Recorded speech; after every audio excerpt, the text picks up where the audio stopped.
और एक बात और ध्यान से सुनिएगा, शिव जी के मंदिर में आप लोग जाते होंगे,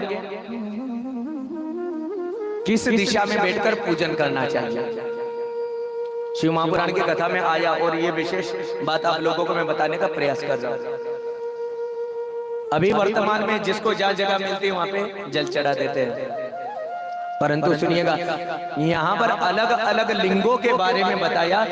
स्वयंभू शिवलिंग, जैसे स्वयंभू शिवलिंग कहां प्रकट हुआ? ओमकारेश्वर में।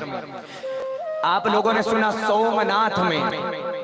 स्वयंभू शिवलिंग में आप किसी दिशा में बैठकर भी भगवान का पूजन कर सकते हैं, में, उत्तर में, दक्षिण में, जहां पर आप लोगों को जगह मिले आप लोग वहां पर पूजन कर सकते हैं। और एक बात और हम आप लोगों को बता दें, हमेशा जलाधारी उत्तर की ओर रहती है। आपने देखा होगा, जहां पर भी देखेंगे शिव की जलाधारी किधर रहेगी? उत्तर में।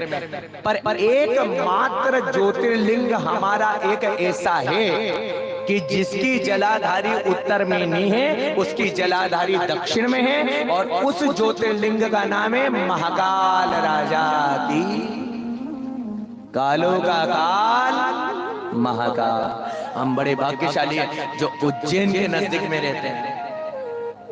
जब सब तीर्थ में जाते हैं ना हम लोग घूमने के लिए, मेरी जब कथा हुई थी तो उत्तराखंड में रहे हम लोग, उड़ीसा में रहे, जगन्नाथपुरी में गए, वहां पर सब जगह हमने वहां कथा करी। तो लोग हमसे पूछते थे, तो हम ये थोड़ी बोलते थे कि हम कानड़ के हैं, कि हम शाजापुर के हैं, कि हम तराना के हैं, कि हम नांदेड़ के। हमारे से कोई पूछता था तो हम कहते थे हम उज्जैन के हैं। तो लोग कहते थे अरे उज्जैन तो एक तिल से बड़ा है, आप हमें प्रणाम मत करिए। वहां लोग हमको प्रणाम करते थे, इसलिए उज्जैन वासी बहुत भाग्यशाली हैं। यहाँ पर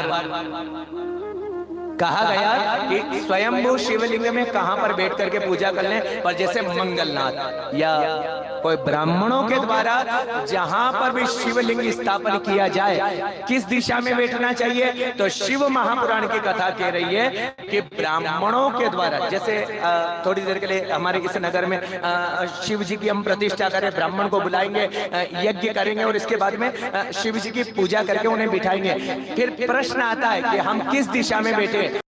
शिव महापुराण की कथा में आया कि दक्षिण में हमारी पीठ होना चाहिए, उत्तर में हमारा मुख होना चाहिए, और उत्तर में मुख करके अगर महादेव जी को आपने जल चढ़ाया तो 1 गुना नहीं 100 गुना को पुण्य मिलने में भी देर नहीं लगी।